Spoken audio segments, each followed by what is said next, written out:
हाँ जी, good morning. तो आज हम करने वाले हैं डायरेक्ट टैक्स के अमेंडमेंट्स जो एप्लीकेबल है सीए इंटरमीडिएट एग्जाम्स मई 2026, सितंबर 2026 और जनवरी 2027 एग्जाम्स के लिए। साथ ही साथ ये अमेंडमेंट सीएमए इंटर के लिए भी एप्लीकेबल है जून 2026 और दिसंबर 2026 एग्जाम्स के लिए।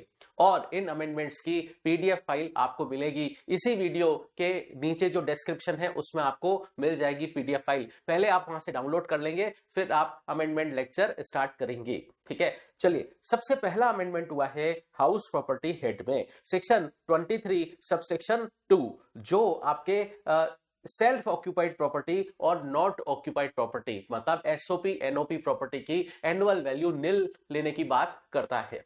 तो यहां पर नॉट ऑक्यूपाइड प्रॉपर्टी की डेफिनेशन पहले क्या होती थी कि एक ऐसी प्रॉपर्टी जो नॉट ऑक्यूपाइड प्रॉपर्टी, कौन सी प्रॉपर्टी कहलाएगी? जो एसएससी ऑक्यूपाई नहीं कर सका ड्यू टू, क्यों नहीं कर सका? Due to his employment, business और profession at some other place and at that other place he has to reside in a house not belonging to him।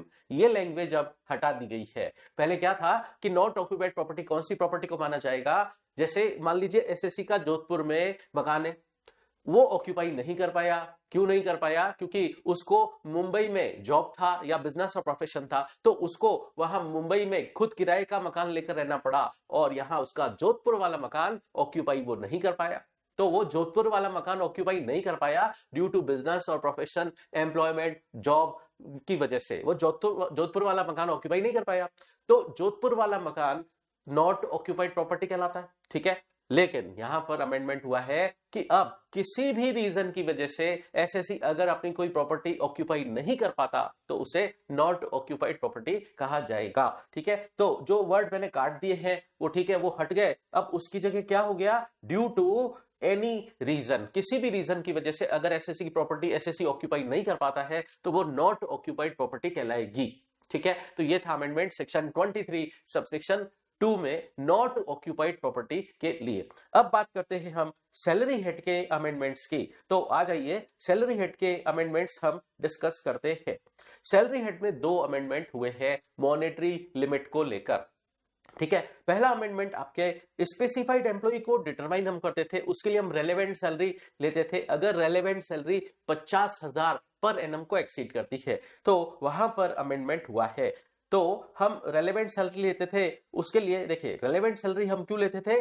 For determining specified employ. तो आप ये change कहां हुआ? Perquisite वाले point पे। तो perquisite वाले पॉइंट पर हम आ जाते हैं, वहां पर बात करते हैं। देखो, परक्यूजिट में यह कहा गया कि कुछ परक्यूजिट अगर एम्प्लॉय स्पेसिफाइड एम्प्लॉय है तो ही टैक्सेबल होंगे। ठीक है, और स्पेसिफाइड एम्प्लॉय की डेफिनेशन या तो जो डायरेक्टर एम्प्लॉय है उसे कहा जाता है स्पेसिफाइड एम्प्लॉय, या एक ऐसा एम्प्लॉय जो कंपनी में सब्सटेंशियल इंटरेस्ट रखता है, मतलब जिसका, एक ऐसा एम्प्लॉय जिसके पास अपनी कंपनी का एटलीस्ट 20% वोटिंग पावर है। ठीक है, तो और ये वोटिंग पावर हम कब देखते हैं? At any time during the relevant previous year. ये बात तो ठीक है, यहां कोई अमेंडमेंट नहीं है। अमेंडमेंट है इस पॉइंट नंबर सी में। तो एम्प्लॉय कैसा एम्प्लॉय है जिसकी रेलेवेंट सैलरी एक्सीड करती है? पहले यहां था 50,000 पर एनम, अब कर दिया गया है 4 लाख पर एनम को अगर एक्सीड करती है रेलेवेंट सैलरी किसी भी एम्प्लॉय की तो उसे स्पेसिफाइड एम्प्लॉय कहा जाएगा। और हमें पता है कुछ परक्यूजिट सिर्फ स्पेसिफाइड एम्प्लॉय को टैक्सेबल होते हैं। तो यहां क्या चेंज आया? यहां 50,000 की जगह 4 लाख सब्सटीट्यूट कर दिया गया है। ठीक है, अब एक जगह और चेंज हुआ है, कहां पर? वो मेडिकल वाले परक्यूजिट में, मेडिकल फैसिलिटी आउटसाइड इंडिया वाले परक्यूजिट में चेंज आया है। तो मेडिकल फैसिलिटी आउटसाइड इंडिया, ये पेज नंबर 30 पर है आपके। देखिए, मेडिकल फैसिलिटी इन इंडिया वाले पार्ट में कोई चेंज नहीं है। ठीक है, और वाले पॉइंट में क्या चेंज है? देखिए, अगर एम्प्लॉय अपना मेडिकल ट्रीटमेंट के लिए फॉरेन में जाता है, फॉरेन कंट्री में वो अपना मेडिकल ट्रीटमेंट करवाता है और एम्प्लॉयर उसको मेडिकल परक्यूजिट देता है। क्या परक्यूजिट देता है? एम्प्लॉयर उसके ट्रेवल का खर्चा बियर करता है या उसके फॉरेन में स्टे का खर्चा बियर करता है, साथ ही साथ उसका फॉरेन में मेडिकल ट्रीटमेंट का खर्चा बियर करता है। तो ये मेडिकल परक्यूजिट हुआ आउटसाइड इंडिया। यहां पर ट्रेवल के लिए क्या हम देखते थे, देखिए स्टे और मेडिकल ट्रीटमेंट के लिए हम देखते थे कितना एग्जाम्प्ट होगा, अगर एम्प्लॉयर परक्यूजिट देता है एग्जाम्प्ट कितना होगा, जितना आरबीआई अलाउ करती है उतना एग्जाम्प्ट हो जाता है। स्टे वाला खर्चा और मेडिकल ट्रीटमेंट वाला खर्चा, स्टे वाला खर्चा और मेडिकल ट्रीटमेंट वाला खर्चा एम्प्लॉई को परक्यूजिट में नहीं मानते हैं, जितना आरबीआई अलाउ करे उतना एग्जाम्प्ट हो जाता है। ठीक है, एक्सेस वाला टैक्सेबल है। अब यहां पर तो कोई अमेंडमेंट नहीं है, अब जो बात कर रहे हैं वहां पर अमेंडमेंट है। ट्रेवल वाली बात के लिए अमेंडमेंट है। यहां पर हम क्या देखते थे कि अगर ट्रेवल का खर्चा जो एम्प्लॉयर ने किया है वो इंक्लूड करने से पहले जीटीआई देखेंगे, अगर जीटीआई यहां पर था पहले 2 लाख से 2 लाख तक है तो ये ट्रेवल का खर्चा जो एम्प्लॉयर ने इनकर किया है ये परक्यूजिट फुली एग्जाम्प्ट होगा। ठीक है, और 2 लाख से एक्सीडिंग है ट्रेवल का खर्चा तो पूरा टैक्सेबल होगा ये ट्रेवल का खर्चा। पहले यहां पर 2 लाख की जीटीआई की लिमिट होती थी, अब यहां पर हुआ है अमेंडमेंट और क्या बोला गया है, अगर जीटीआई अप टू 8 लाख रुपए तक है तो ये ट्रेवल का परक्यूजिट एग्जेम्प्ट है पूरा। और अगर ये जीटीआई ट्रेवल का खर्चा इंक्लूड करने से पहले अगर ये जीटीआई 8 लाख को एक्सीड करती है तो ये ट्रेवल का खर्चा पूरा टैक्सेबल होगा। कुल मिलाकर यह क्या अमेंडमेंट हुआ है, पहले यहां पर जीटीआई की लिमिट 2 लाख देखी जाती थी, अब गवर्नमेंट ने इस 2 लाख की जगह 8 लाख सब्स्टिट्यूट कर दिया है। ठीक है, तो 2 जगह चेंज हुआ। स्पेसिफाइड एम्प्लॉय की डेफिनेशन में रेलेवेंट सैलरी पहले 50,000 लिमिट थी, अब उसको क्या कर दिया, उसको कर दिया 4 लाख। और यहां मेडिकल फैसिलिटी आउटसाइड इंडिया के केस में यहां 2 लाख की लिमिट हुआ करती थी, यहां कर दिया 8 लाख। ठीक है, चलिए ये आपके सैलरी हेड के अमेंडमेंट्स। अब बात करते हैं हम कैपिटल गेन हेड के अमेंडमेंट्स की। आ जाइए कैपिटल गेन हेड में। कैपिटल गेन में 2 जगह चेंज हुआ है, एक तो आपका cost inflation index, cost inflation index आपका अब फाइनेंशियल ईयर 25-26 आपका रेलेवेंट प्रीवियस ईयर है, तो इस ईयर का कॉस्ट इन्फ्लेशन इंडेक्स है 376। ठीक है, ये कॉस्ट इन्फ्लेशन इंडेक्स है आपके रेलेवेंट प्रीवियस ईयर मतलब फाइनेंशियल ईयर आपका 25-26 के लिए 376। एक अमेंडमेंट तो ये। दूसरा एक अमेंडमेंट हुआ है सेक्शन 54 ईसी में। सेक्शन 54 ईसी समझते हैं, सेक्शन 54 ईसी देखो, सेक्शन 54 ईसी का एग्जम्पशन मिलता है अगर एसएससी एनी पर्सन है, एनी पर्सन को सेक्शन 54 इसी का एग्जम्पशन मिलता है, उसकी वो ओल्ड एसेट जिस पर वो लॉन्ग टर्म कैपिटल गेन होना चाहिए, वो ओल्ड एसेट क्या होनी चाहिए, इमूवेबल प्रॉपर्टी होनी चाहिए। ठीक है, तो लैंड, बिल्डिंग और बोथ, कोई भी रेजिडेंशियल हो चाहे कमर्शियल हो, बट वो इमूवेबल प्रॉपर्टी होनी चाहिए, उस पर एनी पर्सन को लॉन्ग टर्म कैपिटल गेन हुआ तो गवर्नमेंट क्या बोलती है, बॉन्ड में इन्वेस्टमेंट करना पड़ेगा। तो पहले तो 4 बॉन्ड गवर्नमेंट ने नोटिफाई किए थे, कौन से बॉन्ड में 6 महीने के अंदर इन्वेस्टमेंट करना होता है डेट ऑफ सेल से। ठीक है, date of old asset, date of sale of old asset, old asset के डेट ऑफ ट्रांसफर की से हमें 6 महीने के अंदर बॉन्ड में इन्वेस्टमेंट करना होता है। ठीक है, तो यहां पर पहले सिर्फ 4 बॉन्ड नोटिफाइड थे, वो 4 बॉन्ड क्या है, national highway authority of India, rural electrification corporation, power finance corporation और इंडियन रेलवे फाइनेंस कॉर्पोरेशन। पहले ये सिर्फ 4 बॉन्ड ही गवर्नमेंट ने नोटिफाई किए थे, अब इसमें गवर्नमेंट ने 2 बॉन्ड और नोटिफाई कर दिए हैं।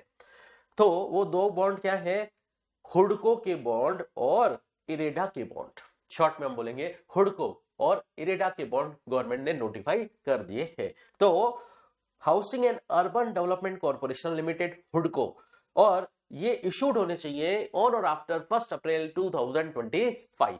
और दूसरे बॉन्ड गवर्नमेंट ने और क्या नोटिफाई किए, Indian renewable energy development agency IREDA. ठीक है, और ये इशूड होने चाहिए ऑन और आफ्टर 9 जुलाई 2025, ये इशूड होने चाहिए। तो 2 बॉन्ड और यहां पर गवर्नमेंट ने ऐड कर दिए हैं। ठीक है, और हाँ ध्यान रहे इनका रिडम्पशन पीरियड 5 साल होना चाहिए या 5 साल से ज्यादा होना चाहिए। और हाँ, आपको पता ही है सेक्शन 54 ईसी में आप सिंगल एसेट सेल करो, मल्टीपल एसेट सेल करो, आपको एक ईयर में 50 लाख से ज्यादा का एग्जम्पशन नहीं मिलता है। मतलब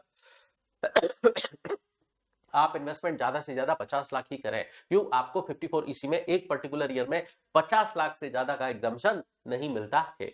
चलिए, ये था आपका सेक्शन 54 ईसी का अमेंडमेंट। अब बात करते हैं पीजीबीपी हेड की। पीजीबीपी एक्ट में एक बहुत ही छोटा सा अमेंडमेंट हुआ है। तो पीजीबीपी एक्ट में आपको ध्यान है सेक्शन 43B कुछ एक्सपेंसेस का डिडक्शन आपको एक्चुअल पेमेंट बेसिस पर ही मिलता है। ठीक है, तो एक्चुअल पेमेंट बेसिस पर ही मिलता है कुछ एक्सपेंसेस का डिडक्शन, भले ही assessee mercantile method of accounting follow कर रहा हो। ठीक है, तो वहां पर आपको ध्यान है एमएसएमई यूनिट को पेमेंट के लिए एक पॉइंट था, तो वहां पर माइक्रो और स्मॉल एंटरप्राइज की डेफिनेशन में अमेंडमेंट हुआ है, तो वो समझते हैं। आ जाइए सेक्शन 43B में इस छोटे से अमेंडमेंट को डिस्कस करते हैं। 43B 43B यस 43B क्या है? आपको कुछ एक्सपेंसेस का डिडक्शन एक्चुअल पेमेंट बेसिस पर ही मिलेगा। भले ही assessee mercantile method of accounting follow कर रहा है, तो कुछ एक्सपेंसेस वो ड्यू बेसिस पर क्लेम करना चाहता है, बट डिडक्शन ड्यू बेसिस पर नहीं मिलेगा, उसको एक्चुअल पेमेंट बेसिस पर ही मिलेगा। तो यहां पर एक पॉइंट था, अगर एसएससी पेमेंट कर रहा है किसी माइक्रो और स्मॉल एंटरप्राइज को, तो उसको पेमेंट कितने दिन का करना होता है, उसके लिए हमने पढ़ा था टाइम लिमिट लगती है इसी एक्ट की, एमएसएमई एक्ट के सेक्शन 15 के अंदर टाइम लिमिट रखी है। तो इस एमएसएमई यूनिट को आपको सेक्शन 15 इस एक्ट की उस सेक्शन 15 में दिए हुए टाइम लिमिट के अंदर पेमेंट कर देना चाहिए, अगर आप किसी एमएसएमई यूनिट के साथ ट्रांजैक्शन करते हो। ठीक है, उसमें क्या बोला गया, अगर आप कुछ भी गुड्स और सर्विस परचेस करते हो एमएसएमई यूनिट से, तो उसको आप पेमेंट कर दीजिए। अगर आप उससे एग्रीमेंट करते हैं तो एग्रीड डेट तक पेमेंट कर दीजिए, बट एग्रीमेंट भी 45 दिन से ज्यादा का नहीं हो सकता। और एक बात और थी, अगर एग्रीमेंट नहीं है तो फिर ट्रांजैक्शन की डेट से 15 दिन के अंदर आपको पेमेंट कर देना होता है। ठीक है, ये बात तो अब पहले भी थी, अभी भी है। चेंज कहां हुआ है आपका? ये चेंज हुआ है माइक्रो एंटरप्राइज की डेफिनेशन और स्मॉल एंटरप्राइज की डेफिनेशन में चेंज हुआ है। ठीक है, तो माइक्रो और स्मॉल एंटरप्राइज की डेफिनेशन में क्या चेंज है, हम उसके लिए क्या देखते हैं, प्लांट मशीनरी और इक्विपमेंट में इन्वेस्टमेंट देखते हैं। अगर अप टू 2.5 करोड़ तक है एंड उसका annual turnover up to 10 crore तक है, तो वो माइक्रो एंटरप्राइज कहलाता है। ठीक है, तो प्लांट मशीनरी इक्विपमेंट में इन्वेस्टमेंट 2.5 करोड़ तक और साथ ही साथ एनुअल टर्नओवर आपका मैक्सिमम 10 करोड़ तक, तो वो माइक्रो एंटरप्राइज कहलाता है। और स्मॉल एंटरप्राइज किसको बोलते हैं? इन्हीं लिमिट्स को अगर मैं 10 से मल्टीप्लाई कर दूं तो ये लिमिट आ जाएगी। तो इसका मतलब क्या, स्मॉल एंटरप्राइज के लिए हम क्या देखते हैं, प्लांट मशीनरी इक्विपमेंट में इन्वेस्टमेंट 25 करोड़ तक हो and annual turnover up to 100 crore तक हो, तो वो स्मॉल एंटरप्राइज कहलाता है। तो यहां पर माइक्रो और स्मॉल एंटरप्राइज की डेफिनेशन में चेंज आया है। ठीक है, चलिए अब हम समझते हैं डिडक्शन चैप्टर। डिडक्शन चैप्टर में एक छोटा सा चेंज आया है, तो डिडक्शन चैप्टर में छोटा सा चेंज समझते हैं। सेक्शन 80 सीसीडी आपको याद है, एनपीएस की स्कीम, नोटिफाइड पेंशन स्कीम में अगर एसएससी इन्वेस्टमेंट करता है तो 80 सीसीडी में डिडक्शन मिलता है, उस सेक्शन में चेंज हुआ है। तो डिडक्शन चैप्टर में आ गए हम और यहां पर हम समझते हैं सेक्शन 80 सीसीडी में चेंज हुआ है।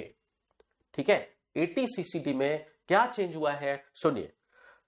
देखिए, अगर एसएससी एम्प्लॉई है तो उसको 50,000 तक एक डिडक्शन मिलता है सेक्शन 80 सीसीडी के सबसेक्शन 1B में।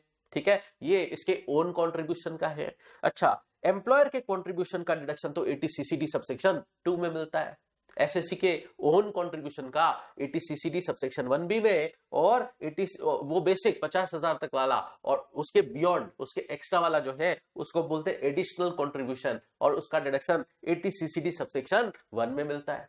तो अब ये यहां पर चेंज क्या आया, देखिए एसएससी अपने नाम से इन्वेस्टमेंट करे एनपीएस में, जिसको हम नोटिफाइड पेंशन स्कीम भी बोलते हैं या नेशनल पेंशन स्कीम भी बोलते हैं, वो इन्वेस्टमेंट एसएससी के ओन नेम में होना चाहिए, पहले ऐसा था। लेकिन अब एसएससी का कहना है, क्या मैं अपने माइनर चाइल्ड के नाम से एनपीएस में अकाउंट ओपन करूं तो मुझे एग्जम्पशन नहीं मिलेगा क्या? पहले नहीं मिलता था, लेकिन अब गवर्नमेंट ने अलाउ कर दिया है। उसके लिए एनपीएस की एक स्पेशल स्कीम निकाली गई है जिसको नाम दिया गया है, माइनर चाइल्ड के नाम से ओपन होगी वो, और उसका नाम है एनपीएस वात्सल्य स्कीम। ठीक है, एनपीएस वात्सल्य स्कीम, इसमें क्या है, पेरेंट और गार्जियन, इवन गार्जियन भी, पेरेंट के अलावा जो गार्जियन है उनको भी डिडक्शन मिलेगा एटीसीसीडी में। तो एनपीएस वात्सल्य स्कीम में पेरेंट और गार्जियन अगर अपने माइनर चाइल्ड के नाम से इन्वेस्टमेंट करे, ठीक है, तो ये माइनर चाइल्ड के नाम से स्कीम ओपन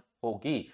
फिर इसमें जो भी पैसा इकट्ठा होता रहेगा मेजोरिटी के बाद, इसी माइनर, जब ये माइनर चाइल्ड मेजर हो जाएगा तो उसके एनपीएस टियर 1 अकाउंट में ट्रांसफर हो जाएगा। ठीक है, वो बात तो सेकेंडरी है। चलिए, इसका यहां पर टैक्स ट्रीटमेंट क्या होगा। मुद्दे की बात यह है कि अगर पेरेंट्स और गार्जियन अपने माइनर चाइल्ड के नाम से इन्वेस्टमेंट करते हैं एनपीएस वात्सल्य स्कीम में, तो उनको डिडक्शन मिलेगा एटीसीसीडी सबसेक्शन 1B में, और ये उस 50,000 के अंदर है।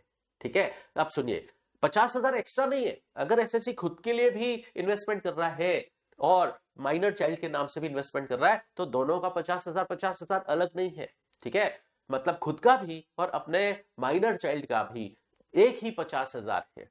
ठीक है, तो 50,000 की इस मैक्सिमम लिमिट के अंदर वो माइनर चाइल्ड के नाम से एनपीएस स्कीम में किया गया कंट्रीब्यूशन का डिडक्शन मिल जाएगा एटीसीसीडी सबसेक्शन 1B में। ठीक है, और हाँ, आपको बताइए, ये एटीसीसीडी सबसेक्शन 1B का डिडक्शन, एटीसीसीडी सबसेक्शन 1B का deduction default tax regime section 15 BSE में नहीं मिलता है। ठीक है, ये एटीसीसीडी सबसेक्शन 1B सिर्फ रेगुलर टैक्स रेजिम में ही मिलता है। तो ये डिडक्शन नहीं मिलेगा अगर पेरेंट और गार्जियन डिफॉल्ट टैक्स रेजिम से गवर्न होते हैं। अब सुनिए, जब पैसा विड्रॉवल करेंगे, अगर बिफोर मैच्योरिटी विड्रॉवल किया, तो फिर जो जितना डिडक्शन मिला था, जितना एटीसीसीडी सबसेक्शन 1B में डिडक्शन मिला था, जितना उस पे अमाउंट अक्रू हो गया था, मतलब उस जमा पैसे पे, और जो इंटरेस्ट इनकम और अक्रू हो गई थी, वो टैक्सेबल हो जाएगी पेरेंट और गार्जियन को। ठीक है, टैक्सेबल हो जाएगी जब वो पैसा बिफोर मैच्योरिटी अगर विड्रॉवल करेंगे तो टैक्सेबल हो जाएगी पेरेंट और गार्जियन को। लेकिन एक एक्सेप्शन, अभी मैंने क्या बोला, अगर बिफोर मैच्योरिटी एनपीएस वात्सल्य स्कीम से पेरेंट और गार्जियन पैसा विड्रॉवल करते हैं तो टैक्सेबल हो जाएगा in the year of withdrawal. लेकिन एक एक्सेप्शन, अगर पेरेंट और गार्जियन ये पैसा लेते हैं या कोई नॉमिनी है वो पैसा लेता है, कब पैसा लेता है, अगर माइनर चाइल्ड की डेथ हो गई है, तो फिर विड्रॉवल उस केस में अगर की गई है, इन केस ऑफ डेथ अगर विड्रॉवल की गई है तो टैक्सेबल नहीं होगा, वो इनकम नहीं माना जाएगा पेरेंट और गार्जियन की। ठीक है, इनकम नहीं माना जाएगा अगर due to death of minor child ये विड्रॉवल की गई है। ठीक है, तो ये छोटा सा अमेंडमेंट हुआ है। अब आपको ध्यान क्या रखना है कि अगर कोई माइनर चाइल्ड के नाम से पेरेंट, गार्जियन वगैरह एनपीएस वात्सल्य स्कीम में इन्वेस्टमेंट करते हैं, तो उनको मैक्सिमम 50,000 का डिडक्शन मिलेगा, और वो एटीसीसीडी के सबसेक्शन 1B में मिलेगा, मैक्सिमम 50,000। ठीक है, और अगर एसएससी खुद के लिए भी करता है और माइनर चाइल्ड के लिए भी करता है तो 50,000 एक ही है, दोनों के लिए अलग अलग 50,000 नहीं है, ये बात ध्यान रखना। चलिए, ये था आपका डिडक्शंस अंडर चैप्टर 6 से इस चैप्टर में अमेंडमेंट। अब बात करते हैं हम असेसमेंट ऑफ इंडिविजुअल चैप्टर में। आ जाइए, वहां पर कंपनीज की टैक्स रेट में चेंज है। कंपनीज की टैक्स रेट में चेंज है, क्या चेंज है, वहां पर एक ईयर आपको बदलना है, ईयर आपको एक चेंज करना है। आ जाइए आप पहले असेसमेंट ऑफ इंडिविजुअल चैप्टर में। यस, ये असेसमेंट ऑफ इंडिविजुअल चैप्टर में आ गए। अब यहां पर इंडिविजुअल की टैक्स रेट में कोई चेंज नहीं है। ठीक है, रेगुलर टैक्स रेजिम में चेंज नहीं है, लेकिन डिफॉल्ट टैक्स रेजिम की टैक्स रेट में चेंज है। वो आगे चलकर मैं डिफॉल्ट टैक्स रेजिम चैप्टर अलग से है, उसमें बताऊंगा। ठीक है, रेगुलर टैक्स रेजिम के टैक्स रेट में कोई चेंज नहीं है। अब बात करते हैं हम कंपनीज की टैक्स रेट में एक छोटा सा चेंज है। अगर डोमेस्टिक कंपनी है, उसका टर्नओवर अप टू 400 करोड़ तक है, लेकिन यहां पर ये ईयर चेंज हुआ है। ठीक है, पहले यहां 22-23 था, अब प्रीवियस ईयर 23-24 का टर्नओवर देखेंगे हम। किस ईयर के लिए हम टैक्स रेट डिटरमाइन कर रहे हैं? प्रीवियस ईयर 25-26 के लिए हम टैक्स रेट चेक कर रहे हैं, प्रीवियस ईयर 25-26 के लिए, मतलब असेसमेंट ईयर 26-27 के लिए। लेकिन हम कौन से ईयर का टर्नओवर देखेंगे? इस डोमेस्टिक कंपनी का अगर सेल्स टर्नओवर वगैरह प्रीवियस ईयर 23 का अगर 400 करोड़ तक है तो इसको हम बोलेंगे ये स्मॉल टर्नओवर वाली कंपनी है और इस पर टैक्स रेट लगेगी बेसिक, सरचार्ज और सेस एक्स्ट्रा है, लेकिन बेसिक टैक्स रेट इस पर 25% है। और अदरवाइज मतलब टर्नओवर अगर इस लिमिट से एक्सीडिंग वाला है तो फिर टैक्स रेट क्या हो जाती है 30%, और फॉरेन कंपनी की तो वही है 35%।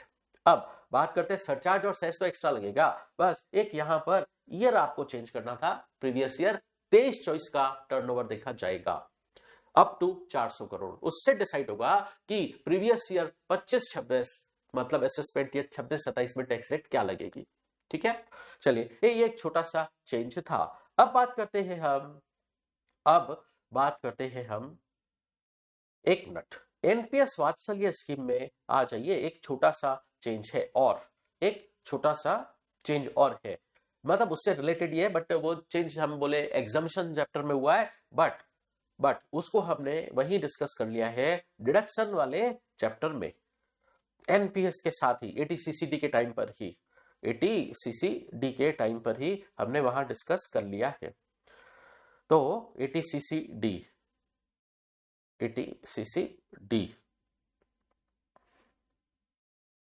पेज नंबर 132, यहां पर हमने ये अमेंडमेंट डिस्कस कर लिया एनपीएस वात्सल्य स्कीम का। अब एक छोटा सा अमेंडमेंट और है, एग्जम्पशन का एक नया सेक्शन आया है। एग्जम्पशन का ये नया सेक्शन आया है section 10 clause 12BA, section 10 clause 12BA। इसमें एनपीएस वात्सल्य स्कीम के रिगार्डिंग ही एक ये नई सेक्शन डाली गई है। सेक्शन 10 के अंदर एक क्लॉज डाला गया है, सेक्शन 10 क्लॉज 12BA। तो अगर एनपीएस वात्सल्य स्कीम से पेरेंट और गार्जियन क्या पार्सल विड्रॉवल करना अलाउड है? अकाउंट क्लोज नहीं कराया गया है, एनपीएस वात्सल्य स्कीम वाला अकाउंट क्लोज नहीं कराया है, रनिंग अकाउंट के दौरान ही अकाउंट की कंटिन्यूटी है और पेरेंट और गार्जियन क्या उससे पार्सल विड्रॉवल करें तो कितनी विड्रॉवल कर सकते हैं, तो वो भी किस पर्पस से होनी चाहिए, उसी माइनर चाइल्ड के एजुकेशन या स्पेसिफाइड इलनेस और डिसेबिलिटी के ट्रीटमेंट के लिए होनी चाहिए, और वो एक्सीड नहीं कर रही है एसएससी के ओन कंट्रीब्यूशन के अप टू 25% तक। एसएससी का जो ओन कंट्रीब्यूशन है उसका वो ज्यादा से ज्यादा 25% तक विड्रॉवल कर सकता है, पार्सल विड्रॉवल। तो एक्चुअल जो भी विड्रॉवल की गई है और एसएससी का जो ओन कंट्रीब्यूशन है उसका मैक्सिमम 25%, इन दोनों में से जो भी विचएवर इज लेस है तो उतना एग्जम्पशन मिल जाएगा।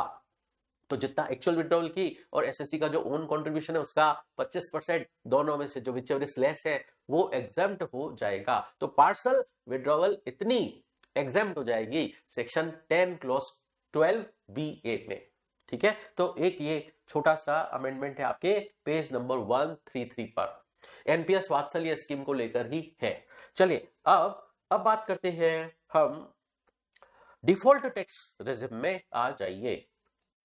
तो डिफॉल्ट टैक्स रेजिम में आपके टैक्स की स्लैब चेंज हुई है। डिफॉल्ट टैक्स रेजिम का हमें पता है सेक्शन है सेक्शन 115BAC, उसका जो सबसेक्शन 1A है उसमें चेंज हुआ है। तो total income up to 4 lakh कर दी गई है तो उस पर टैक्स बेसिक टैक्स रेट लगेगी निल। अगर टोटल इनकम 4 लाख को एक्सीड कर रही है लेकिन 8 लाख तक है तो जो बीच का 4 लाख है इस पर 5% टैक्स रेट लगेगी, और अगर टोटल इनकम 8 लाख को एक्सीड कर रही है लेकिन 12 लाख तक है तो 10% टैक्स लगेगा।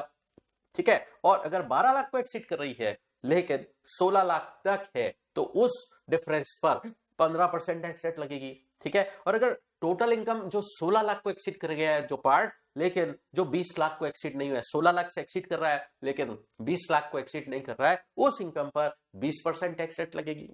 फिर जो टोटल इनकम 20 लाख से एक्सीडिंग है लेकिन 24 लाख तक है उस इनकम पर 25%, और जो इनकम 24 लाख को एक्सीड कर गई है उस पर 30% टैक्स लगेगा। ठीक है, तो अब ये याद कैसा करना है सर, तो सुनिए, फर्स्ट कॉलम में आप 4 की टेबल ध्यान रखेंगे। ठीक है, 4, 8, 12, 16, 20, 24, ठीक है, और लास्ट में 24 से एक्सीडिंग, ये आपकी 4 की टेबल के हिसाब से 4, 8, 12, 16, 20, 24 से एक्सीडिंग। ठीक है, और टैक्स रेट आपके 5% से इंक्रीज होगी।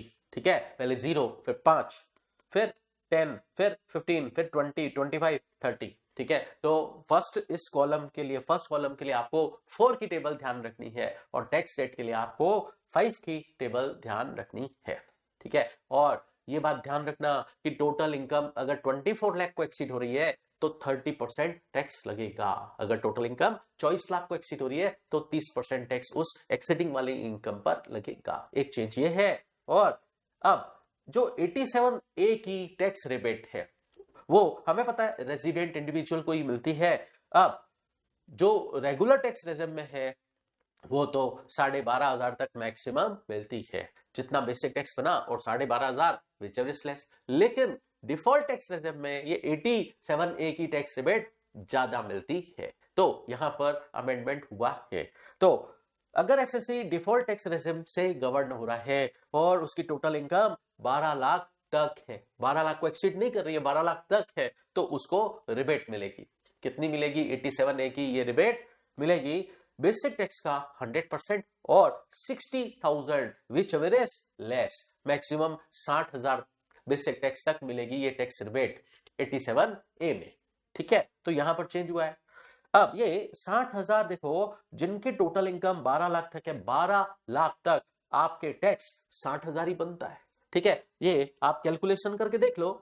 जैसे आपका ये जो 4 लाख से 8 लाख, 4 लाख की इनकम, 4 लाख पे 5%, ये आपका टैक्स बनता है यहां पर 20,000। ठीक है, और यहां पे बनता है आपका 40,000, ये दोनों मिला के हुआ 60,000। ठीक है, तो जिनकी इनकम 12 लाख तक है तो उनको ये टैक्स रिबेट मिल जाएगी 60,000 तक वाली, 60,000 तक मैक्सिमम रिबेट मिल जाएगी 12 लाख तक अगर टोटल इनकम है तो। ठीक है, अब कई लोग बोल देते 12 लाख तक तो टैक्स नहीं लगता है। देखो, गवर्नमेंट ऐसा नहीं बोल रही है, वो 12 लाख वाला मामला टैक्स रिबेट की वजह से है।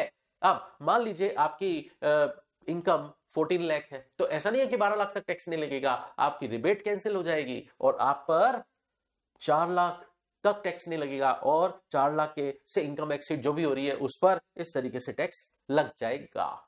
ठीक है, अब सुनिए, अब एक और चेंज, ये जो टैक्स रिबेट है डिफॉल्ट टैक्स रेजिम में, वो सिर्फ नॉर्मल इनकम के टैक्स पर ही मिलेगी, वो किसी भी स्पेशल इनकम के बेसिक टैक्स में से नहीं मिलेगी। पहले कि ये जो 87A की रिबेट आपको डिफॉल्ट टैक्स रेजिम में मिलती है वो स्पेशल इनकम के टैक्स पर नहीं मिलेगी, वो सिर्फ नॉर्मल इनकम के बेसिक टैक्स पर मिलेगी। तो ये आपको स्पेशल रेट वाली इनकम पर एप्लीकेबल नहीं होगी। जो इनकम आपकी section short term capital gain है आपका 111A वाला, या लॉन्ग टर्म कैपिटल गेन है 112 या 112A वाला, या सेक्शन 115 BB वाली कैजुअल इनकम है और BBE वाली इनकम है। ठीक है, जो भी स्पेशल रेट्स वाली इनकम है उन पर, ये उन इनकम के बेसिक टैक्स पर ये रिबेट नहीं मिलेगी। ठीक है, पहले ऐसा नहीं था, पहले तो सिर्फ सेक्शन 112A वाला जो बेसिक टैक्स आता था उस पर ये रिबेट नहीं मिलती थी। लेकिन अब आप एक बात ध्यान रखना, ये रिबेट रेगुलर टैक्स रेजिम में तो सेक्शन 111A और 112 के टैक्स में से मिलती है, रेगुलर टैक्स रेजिम में तो मिलती है। स्पेशल इनकम के बेसिक टैक्स पर रेगुलर टैक्स रेजिम में तो ये रिबेट मिलती है। ठीक है, स्पेशल इनकम का कौन सी? सेक्शन 111A और 112, उस पे जो बेसिक टैक्स बना रेगुलर टैक्स रेजिम में ये रिबेट मिलती है। ठीक है, हाँ, 112A वाला जो LTCG है उस के बेसिक टैक्स पर तो रेगुलर टैक्स रेजिम में भी रिबेट नहीं मिलती है। ठीक है, तो आपको ध्यान रखना है कि ये रिबेट, ये जो रिबेट है रेगुलर टैक्स रेजिम में सेक्शन 111A वाला जो शॉर्ट टर्म कैपिटल गेन है उसका टैक्स, और सेक्शन 112 वाला जो लॉन्ग टर्म कैपिटल गेन है उसमें तो अलग हो जाती है, रेगुलर टैक्स रेजिम में अलग हो जाती है। लेकिन डिफॉल्ट टैक्स रेजिम में तो गवर्नमेंट ने बिल्कुल मैटर ही खत्म कर दिया कि डिफॉल्ट टैक्स रेजिम में ये 87A की रिबेट सिर्फ नॉर्मल इनकम के टैक्स में से ही मिलेगी, किसी भी टाइप की स्पेशल इनकम के बेसिक टैक्स में से ये टैक्स रिबेट मिलेगी ही नहीं डिफॉल्ट टैक्स रेजिम में। ठीक है, अब एक कंसेप्ट और हुआ करता था marginal relief of tax rebate का। वहां पर भी चेंज हो गया है। टोटल इनकम अगर 12 लाख से स्लाइटली हायर गई है, थोड़ी सी एक्सीड हुई है 12 लाख के ऊपर, तो क्या 87 की रिबेट 87 ए की रिबेट नहीं मिलेगी क्या? गवर्नमेंट कहती है हाँ 12 लाख से स्लाइटली हायर गई ना तो भी आपको उस केस में ये रिबेट मिलेगी, लेकिन लेकिन उस केस में आपको marginal relief of tax rebate वाला कंसेप्ट एप्लीकेबल हो जाएगा। तो पहले आपकी जो भी टोटल इनकम 12 लाख के ऊपर वाली है, जो भी है 12 लाख के ऊपर वाली है, जो भी है उस पर आप बेसिक टैक्स निकाल दो, उस बेसिक टैक्स को बोलो ए, और इंक्रीमेंटल इनकम निकालो। टोटल इनकम 12 लाख के ऊपर कितनी गई, मतलब 12 लाख से एक्सीडिंग वाला अमाउंट कितना है, उसको हम बोलेंगे इंक्रीमेंटल इनकम। ठीक है, और फिर ए जो पूरी टोटल इनकम का बेसिक टैक्स आया था, और बी क्या, वो इंक्रीमेंटल इनकम।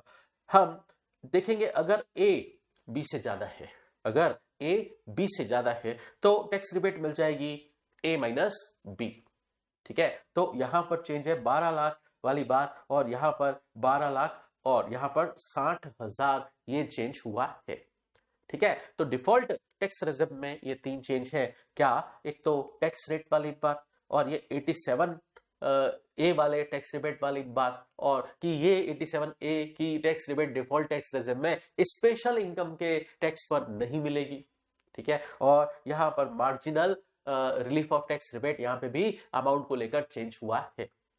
ठीक है, पहले ये 12 लाख की जगह 7 लाख हुआ करता था। ठीक है, खैर पुराना क्या था ये याद मत रखिए, जो नया है वो याद रखिए। चलिए अब डिफॉल्ट टैक्स रिजर्व के बाद हम पढ़ते हैं टीडीएस चैप्टर में चेंज है।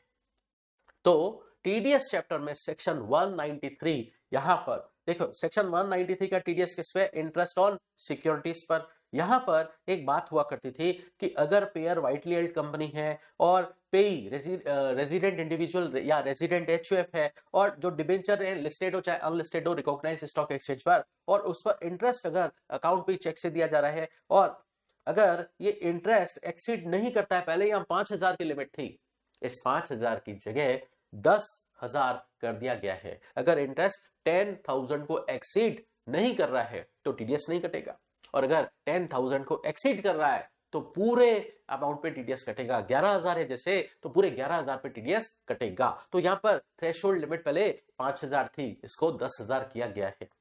फिर section 194 tax on TDS on dividend का सेक्शन। वैसे इस सेक्शन में कोई थ्रेशोल्ड लिमिट नहीं है, लेकिन अगर कुछ कंडीशन सेटिस्फाई हो, पेई इंडिविजुअल है और उसको डिविडेंड कैसे दिया जा रहा है, in any mode other then cash, और ये जो डिविडेंड है पूरे साल भर का अगर 5,000 को एक्सीड नहीं करता, पहले 5,000 था, इस 5,000 की जगह 10,000 सब्स्टिट्यूट कर दिया गया है। ठीक है, तो सेक्शन 193 में भी 5,000 की लिमिट थी, उसको 10,000 किया गया, और सेक्शन 194 में भी 5,000 की थ्रेशोल्ड लिमिट थी, उसको भी 10,000 किया गया है। अब बात करते हैं सेक्शन 194 आई की। आइए 194 आइए इमूवेबल प्रॉपर्टी ट्रांसफर करते हैं, इमूवेबल प्रॉपर्टी ट्रांसफर करते हैं 194 आइए। तो वहां पर हमने पढ़ा था कि वहां पर थ्रेशोल्ड लिमिट क्या है, थ्रेशोल्ड लिमिट में कोई चेंज नहीं है। तो अगर एक्चुअल सेल कंसीडरेशन या स्टाम्प ड्यूटी वैल्यू दोनों में से कोई भी अगर 50 लाख है या 50 लाख से एक्सीडिंग है, ठीक है, एक्चुअल सेल कंसीडरेशन या उस इमूवेबल प्रॉपर्टी की स्टाम्प ड्यूटी वैल्यू 50 लाख है या 50 लाख से एक्सीडिंग है, तो 1% टीडीएस कटता है। किसका, actual sale consideration stamp duty value में से दोनों में से जो भी हायर है, और वो हायर क्या है 50 लाख या 50 लाख से ऊपर ही है, उस पर 1% टीडीएस डिडक्ट होता है। पेयर को डिडक्ट करना पड़ेगा सेक्शन 194 आईए में। अब यहां पर वैसे ये चीज पहले से क्लियर थी, लेकिन इसको गवर्नमेंट ने और क्लियर करके लिखा क्या, कि अगर मोर देन वन ट्रांसफरर है, मतलब मल्टीपल ट्रांसफरर है या मल्टीपल ट्रांसफरी है, मतलब एक से ज्यादा ट्रांसफरर है या एक से ज्यादा ट्रांसफरी है, मतलब एक से ज्यादा सेलर है या एक से ज्यादा बायर है, हम ये सेक्शन 194 आईए के लिए जो थ्रेशोल्ड लिमिट 50 लाख अप्लाई करते हैं, ये सिंगल प्रॉपर्टी वाइज अप्लाई होगी। ठीक है, तो ये सिंगल प्रॉपर्टी वाइज अप्लाई होती है। जैसे सेलर 2 है, बायर भी 2 है, प्रॉपर्टी की वैल्यू 50 लाख है, ठीक है, दोनों 25 लाख पे कर रहे हैं, तो भी टीडीएस काटना पड़ेगा। ठीक है, क्यों, उस सिंगल इमूवेबल प्रॉपर्टी की वैल्यू तो 50 लाख है, तो टीडीएस डिडक्ट होगा। क्या ध्यान में रखते हुए? उस सिंगल इमूवेबल प्रॉपर्टी की वैल्यू को ध्यान में रखते हुए, भले ही कितने भी मल्टीपल सेलर हो, कितने भी मल्टीपल बायर्स हो। ठीक है, सेक्शन अप्लाई उस सिंगल इमूवेबल प्रॉपर्टी के एक्चुअल सेल कंसिडरेशन और स्टाम्प ड्यूटी वैल्यू को देखकर होगी। अगर वो 50 लाख है या 50 लाख से एक्सीडिंग है तो 1% टीडीएस एप्लीकेबल होगा सेक्शन 194 IA में। ठीक है, तो यहां पर ये छोटा सा, हालांकि ये सिचुएशन पहले भी क्लियर थी बट गवर्नमेंट ने उसको और क्लियर करके लिखा है। अब बात करते हैं 194C में एक छोटा सा अमेंडमेंट हुआ है, नहीं भी ध्यान रखते तो चलेगा, वैसे कोई दिक्कत नहीं है। क्या अमेंडमेंट हुआ है 194C में? यहां पर अमेंडमेंट हुआ है जहां पर टीडीएस 194J में डिडक्टिबल है तो फिर वहां पर 194C एप्लीकेबल नहीं होगा। ये तो क्लियर ही है। अब इस अमेंडमेंट को ध्यान ना भी रखे तो भी चलेगा। जहां पर 194J का टीडीएस एप्लीकेबल है वहां पर 194C का टीडीएस एप्लीकेबल नहीं होगा। ठीक है, चलिए अब एक नया सेक्शन आया कि अगर एक पार्टनरशिप फर्म अपने पार्टनर को इंटरेस्ट और रेम्युनरेशन देती है, अगर एक पार्टनरशिप फर्म अपने पार्टनर को पता है सेक्शन 194T नया आया है और यह है आपके इस पेज नंबर 201 पर, पेज नंबर 201, सेक्शन 194T। अगर एक पार्टनरशिप हम अपने पार्टनर को इंटरेस्ट और रेम्युनरेशन पे कर रही है, मतलब पेयर कौन है? पार्टनरशिप फर्म है। हाँ, ये सेक्शन एलएलपी पे भी एप्लीकेबल है। अगर पेयर एलएलपी है या सिंपल पार्टनरशिप फर्म है, पेई पार्टनर है, अगर ये इंटरेस्ट और रेम्युनरेशन एक्सीडिंग 20,000 दिया जा रहा है, एक पार्टनरशिप फर्म अपने पार्टनर को इंटरेस्ट, और ये 20,000 इंटरेस्ट और रेम्युनरेशन दोनों को जोड़ के है, अलग अलग नहीं है कि इंटरेस्ट के लिए 20,000 अलग और रेम्युनरेशन के लिए 20,000 अलग, ऐसा नहीं है। इंटरेस्ट और रेम्युनरेशन दोनों को एग्रीगेट करके चेक करेंगे थ्रेशोल्ड लिमिट 20,000 अप्लाई करने के लिए। अगर वो एक्सीडिंग 20,000 है तो टीडीएस डिडक्ट होगा। सेक्शन 194T में पार्टनरशिप फर्म उस पार्टनर का टीडीएस डिडक्ट करेगी। तो कितना डिडक्ट करेगी? 10% टीडीएस डिडक्ट होगा। और अगर पता है पार्टनर अगर नॉन रेजिडेंट है तो उसमें सरचार्ज और सेस वो भी ऐड होगा। लेकिन अगर पार्टनर रेजिडेंट है तो फिर फ्लैट 10% ही टीडीएस डिडक्ट होगा। ठीक है, जैसे पार्टनर को रेम्युनरेशन दिया गया 50,000 तो 50,000 का फ्लैट 10% टीडीएस डिडक्ट होगा अगर पार्टनर रेजिडेंट है तो। ठीक है, और हाँ, अगर पार्टनर अपनी पार्टनरशिप हमको अपना पैन नंबर नहीं देता तो 20% की रेट से टीडीएस डिडक्ट होगा ड्यू टू सेक्शन 206AA। फिर कब डिडक्ट होगा? जब पार्टनर को एक्चुअल पेमेंट किया जा रहा है या जब पार्टनर के लेजर को ये पार्टनरशिप फर्म अपनी बुक्स में क्रेडिट कर रही है, पेमेंट और credit which ever is earlier, at that time TDS deduction होगा। और हाँ, एक इंपॉर्टेंट बात ध्यान रखिए, ये पूरे इंटरेस्ट और रेम्युनरेशन दोनों पे होगा। ठीक है, इंटरेस्ट और रेम्युनरेशन एग्रीगेट करके देखेंगे, ये बात तो मैंने आपको पहले ही बता दी थी। लेकिन एक बात ध्यान रखिए, पार्टनरशिप फर्म को ये चेक करना ही नहीं है कि ये अमाउंट पार्टनर के हेड्स में टैक्सेबल होगा या नहीं होगा। ये भले ही टैक्सेबल नहीं है, ये पार्टनर के हेड में टैक्सेबल नहीं है, तब भी टीडीएस तो काटना ही पड़ेगा अगर exceeding 20,000 aggregate interest and remuneration दिया जा रहा है पार्टनर को।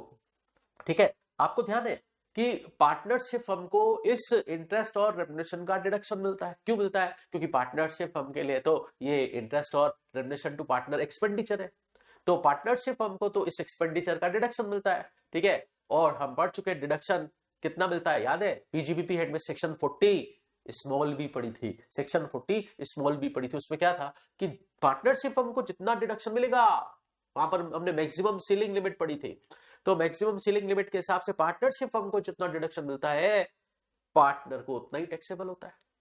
ठीक है, और अगर पार्टनरशिप फर्म को डिडक्शन नहीं मिला तो पार्टनर को टैक्सेबल भी नहीं होता है। ठीक है, अब सेक्शन 194T के लिए क्लियर लिख दिया गवर्नमेंट ने, पार्टनर को टैक्सेबल हो रहा है चाहे नहीं हो रहा है। अगर लिमिट से एक्सीडिंग दिया जा रहा है, 20,000 से ज्यादा दिया जा रहा है एग्रीगेट इंटरेस्ट और remuneration during the relevant previous year, तो 10% टीडीएस काटना ही पड़ेगा। ये चेक करना ही नहीं है कि ये इंटरेस्ट और रेम्युनरेशन पार्टनर को टैक्सेबल हुआ या नहीं हुआ। ठीक है, ये टीडीएस चैप्टर में ये अमेंडमेंट है। अब कुछ अमेंडमेंट हम चार्ट से पढ़ेंगे, कुछ अमेंडमेंट्स हम चार्ट से पढ़ेंगे। आ जाइए, पहला 194A, section 194A, interest other than interest on securities. यहां पर पोस्ट ऑफिस और बैंकिंग इंटरेस्ट के लिए क्या लिमिट थी? अगर पे सीनियर सिटीजन प्लस रेजिडेंट है तो 50,000 लिमिट हुआ करती थी, उसको इंक्रीज करके 1 लाख कर दिया गया है। और अदर पर्सन के केस में लिमिट, थ्रेशोल्ड लिमिट 40,000 हुआ करती थी, उसको 50,000 कर दिया गया है। ठीक है, ये तो पोस्ट ऑफिस और बैंक इंटरेस्ट के लिए। और अदर इंटरेस्ट, जैसे मान लीजिए एक बिजनेसमैन है, उसने अनसिक्योर्ड लोन ले रखा है, अनसिक्योर्ड लोन पर इंटरेस्ट का पेमेंट हो रहा है, या एनबीएफसी को इंटरेस्ट का पेमेंट कर रहे हैं, तो अदर इंटरेस्ट देखेंगे, पहले 5,000 की थ्रेशोल्ड लिमिट थी, इसको 10,000 कर दिया गया है। ठीक है, मतलब 50,000 की जगह 1 लाख किया है, 40,000 की जगह 50,000 किया है, और 5,000 की जगह 10,000 किया है। ठीक है, तो अदर इंटरेस्ट के केस में पहले थ्रेशोल्ड लिमिट थी 5,000, एक्सीडिंग 5,000, अब कर दिया एक्सीडिंग 10,000। ठीक है, तो अगर अदर इंटरेस्ट फॉर एग्जांपल 11,000 दिया गया है तो पूरे 11,000 पे टीडीएस डिडक्ट होगा। ठीक है, थ्रेशोल्ड लिमिट को एक्सीड होता है ना, तो फिर whole amount will be subjected to TDS. अब ये था आपका 194A की थ्रेशोल्ड लिमिट चेंज हुई है, बाकी टीडीएस की रेट वगैरह वही 10% ही है, उसमें कोई चेंज नहीं है। चलिए अब section 194B, winning from lottery, crossword puzzle, card games और other games of any sort, gambling, betting वगैरह, other than online game, other than online game, क्योंकि उसके लिए तो अलग सेक्शन हो गया ना, 194BA ऑनलाइन गेम की विनिंग का अलग सेक्शन हो गया है, ये वाला। ठीक है, अब 194B के अंदर थ्रेशोल्ड लिमिट एक्सीडिंग 10,000 थी, पहले भी थी, बट वो पूरे साल के लिए थी, पर एनम थी वो लिमिट। अब ये एक्सीडिंग 10,000 वाली limit for each single transaction के लिए कर दी गई है। ईच सिंगल ट्रांजैक्शन को अगर हर बार देखेंगे, अगर सिंगल ट्रांजैक्शन अगर विनिंग 10,000 को एक्सीड हुई है तो टीडीएस डिडक्ट होगा। ठीक है, और सेम अमेंडमेंट 194B में हुआ है, 194B में हुआ और 194BB में हुआ है, 194BA में नहीं हुआ है कुछ भी, 194B और 194BB में हुआ है। विनिंग फ्रॉम हॉर्स रेस वाला सेक्शन, यहां पे भी पहले threshold limit exceeding 10,000 per annum थी, अब पर एनम को हटाकर कर दिया गया है फॉर ईच सिंगल ट्रांजैक्शन। ठीक है, तो पहले 10,000 की एक्सीडिंग 10,000 लिमिट थी, वो फुल ईयर के लिए थी, अब ईच सिंगल ट्रांजैक्शन के लिए कर दी गई है दो सेक्शन में, सेक्शन 194B और 194BB। ठीक है, अब इसके बाद सेक्शन 194K में एक छोटा सा अमेंडमेंट, 194K पढ़ते हैं। यहां पर भी ये 194 क्या था, अगर कोई म्यूचुअल फंड इनकम दे रहा है यूनिट होल्डर को, म्यूचुअल फंड है वो अपने यूनिट होल्डर को इनकम दे रहा है, तो 194K में टीडीएस काटेगा अगर वो इनकम पूरे साल का एग्रीगेट 5,000 को एक्सीड करती है। अब यहाँ 5,000 की जगह एक्सीडिंग 10,000 कर दिया गया है, तो एक्सीडिंग 10,000 कर दिया गया है। ठीक है, ये 194K में छोटा सा अमेंडमेंट, 5,000 की जगह 10,000 कर दिया गया है। अब 194K के बाद 194LA, compensation for compulsory acquisition of immovable property other than rural agricultural land in India। तो यहां पर एक छोटा सा चेंज है, पहले थ्रेशोल्ड लिमिट एक्सीडिंग 2,50,000 हुआ करती थी, अब इसकी जगह एक्सीडिंग 5 लाख कर दिया गया है, तो इसमें चेंज हुआ है। ठीक है, तो कुल मिलाकर थ्रेशोल्ड लिमिट्स में इस चैप्टर में, टीडीएस चैप्टर में काफी सारे चेंजेस हुए हैं। अब 194LA के बाद 194I पे आ जाइए। 194I मोस्ट इंपॉर्टेंट, मुझे लगता है एग्जाम में आएगा ही। तो 194I रेंट पे कर रहे हैं, लैंड बिल्डिंग फर्नीचर फिटिंग का, शॉर्ट में मैंने आपको याद कराया था LBFF, land building furniture fitting. LBFF का रेंट पे कर रहे हैं, या प्लांट मशीनरी इक्विपमेंट PME का रेंट पे कर रहे हैं। तो LBFF के रेंट पर तो 10% टीडीएस की रेट है, और PME के रेंट पर 2% है टीडीएस की रेट, उनमें कोई चेंज नहीं हुआ है, थ्रेशोल्ड लिमिट को लेकर चेंज हुआ है। थ्रेशोल्ड लिमिट पहले थी, पूरे साल का एग्रीगेट चेक करते थे, अगर रेंट पे किया है आपने एक सिंगल पे को एक्सीडिंग 2,40,000। ठीक है, ये दोनों का रेंट मिला के, LBFF का रेंट और PME का रेंट दोनों का जोड़ के पहले देखते थे हम, एक्सीडिंग 2,40,000 दिया है पूरे साल भर का एग्रीगेट, तो टीडीएस काटना जरूरी था, डिडक्टिबल था। अब यहां पर थ्रेशोल्ड लिमिट पर एनम को हटा के मंथली कर दी है। अब हम मंथली रेंट चेक करेंगे। अगर monthly rent exceeding 50,000 per month है या पार्ट ऑफ मंथ है, एक्सीडिंग 50,000 पर मंथ है या पार्ट ऑफ मंथ का भी अगर एक्सीडिंग 50,000 है तो टीडीएस डिडक्टिबल है। ठीक है, तो यहां पर पहले ये एनुअल लिमिट थी 2,40,000 पर एनम, अब मंथली कर दिया है एक्सीडिंग 50,000 पर मंथ और पार्ट ऑफ मंथ। ठीक है, अब कई स्टूडेंट 194I और 194IB को लेकर कंफ्यूज होंगे, क्योंकि 194IB में भी रेंट की बात है और वहां पर भी पहले से ही ये लिमिट है एक्सीडिंग 50,000 पर मंथ और पार्ट ऑफ मंथ। लेकिन 194I और 194IB पे डिफरेंस है, ये लिमिट, बट हाँ दोनों में डिफरेंस है। 194IB इसमें तो कोई चेंज नहीं है, लेकिन इसमें क्या था पता है? इसमें यह था कि अगर मान लो रेंट पे कर रहे हो आपने अप्रैल टू फेब का रेंट 49,000 पे किया। ठीक है, अप्रैल टू फेब मंथ का 11 महीने का रेंट पे किया और फिर एक महीने का मार्च का एक महीने का ये 51,000 हो गया, 50,000 से एक्सीडिंग हो गया। तो इस केस में क्या होता है पता है? टोटल करो एक बार, ये 51,000, ठीक है, तो ये हुआ आपका 5,90,000। 194IB, इसमें ध्यान से बात सुनना, अगर एक महीने का भी रेंट 50,000 से एक्सीडिंग हो गया है तो पूरे साल के रेंट पर टीडीएस डिडक्ट होता है।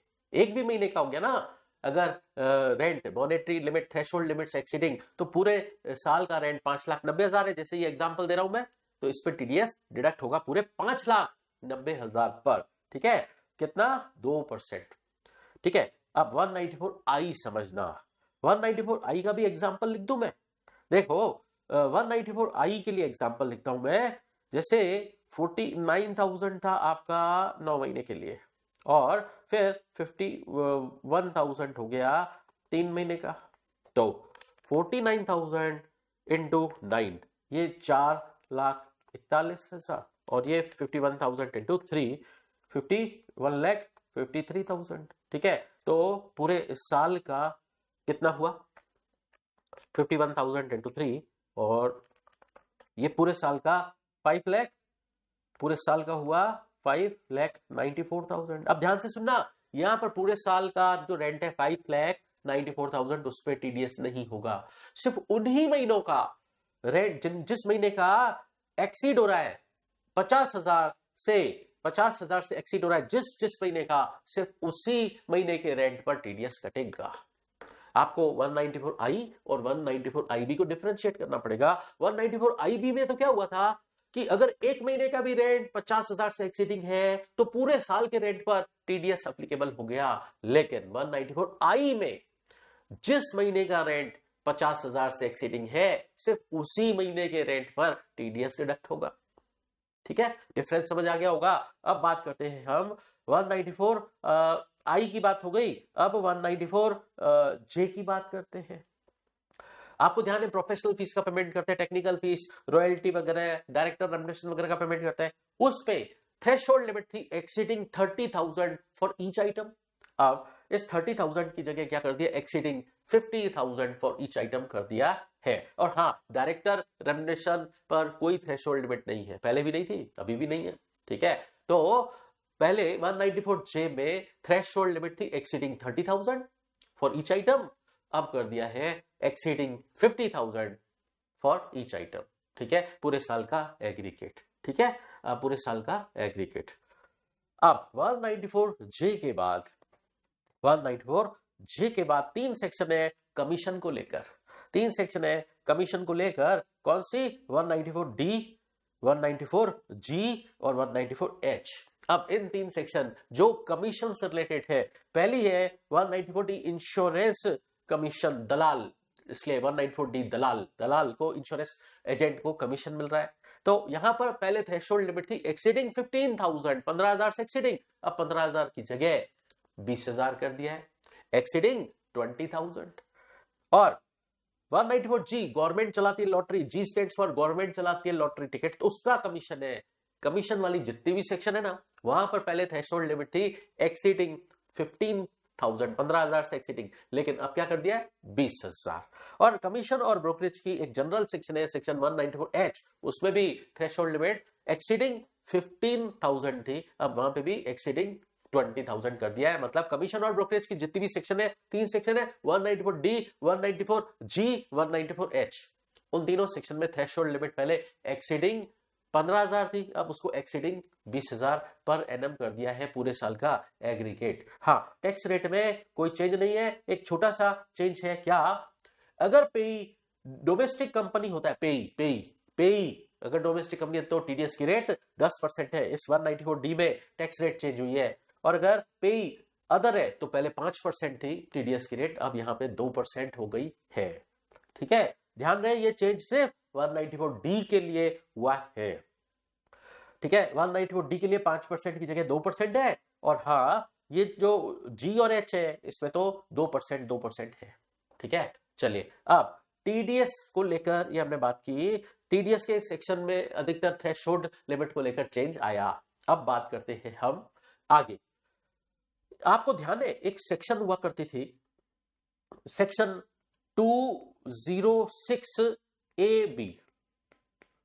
अगर आपका पेई non filer of income tax return है, पेई अपना आईटीआर फाइल नहीं करता, तो हायर टीडीएस रेट एप्लीकेबल थी। ठीक है, तो ये जो सेक्शन हुआ करता था कि पेई अगर आप इनकम टैक्स का रिटर्न फाइल नहीं करते हो तो पेयर आप टीडीएस हायर रेट से डिडक्ट करो, ये सेक्शन अब डिलीट कर दिया गया है।